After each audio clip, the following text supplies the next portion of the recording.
Je me présente, je m'appelle Irène, j'ai 14 ans. Je suis une jeune fille, je suis une citoyenne concernée par les droits des femmes, acquis, à défendre et à conquérir. Le sujet sur les femmes pendant la Grande Guerre me touche donc particulièrement, car, imaginez-vous, il y a 100 ans de ça, sans cette guerre qui a nécessité la mobilisation de millions de femmes, il aurait été impossible pour nous, sexe dit faible, de montrer que notre fonction n'était pas que d'enfanter en silence. Grâce à elles, à leurs rêves et à leurs combats, nous avons maintenant la possibilité de voter pour élire ceux et celles qui nous représentent.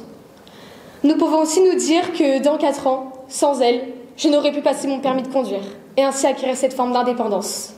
Ces femmes qui se sont battues, certaines se sont sacrifiées pour nos droits, peuvent enfin voir le résultat de leurs efforts séculaires. À présent, faisons ensemble un bond dans ce passé pas si lointain. 7 août 1914, j'ai 16 ans passés, l'appel de M. Viviani est lancé.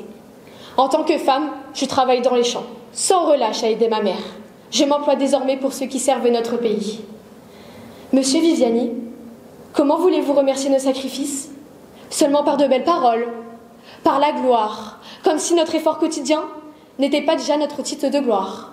Bientôt, vous considérez que notre total engagement mérite une médaille, comme celle que vous donnez à nos hommes qui font le suprême nom de leur sang sur vos champs d'horreur, qui se sacrifient pour leur patrie.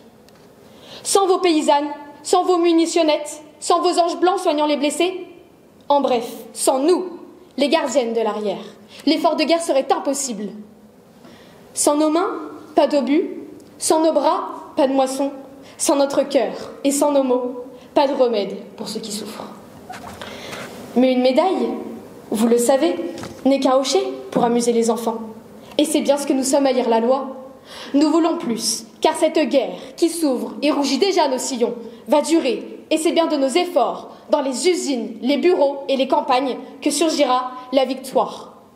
Puisque nous vous donnons tout, nos hommes, nos ventres, nos bras, toute notre force et notre foi en la victoire, donnez-nous l'égalité des droits, pour que cette patrie que nous contribuons à défendre soit aussi nôtre, et que la voix des femmes y résonne. Vous ne couperez pas toujours les têtes de celles qui vous bravent. Nous continuerons de nous battre pour corriger ce regard immuable sur la femme, muette servante, docile enfanteuse, et faire reconnaître notre valeur. Vous rappelez nos devoirs? Mais il n'y en a point sans droit. Donnez-nous ces droits, et nous serons là, fiers de répondre à l'appel du devoir. 29 mars 2023, j'ai bientôt 15 ans, cet éloge fut plus que nécessaire. Celles-ci furent notre élan, mais il fallut la mort d'autres, des résistantes, pour que je puisse voter. Voilà de quoi j'ai voulu témoigner ici et aujourd'hui.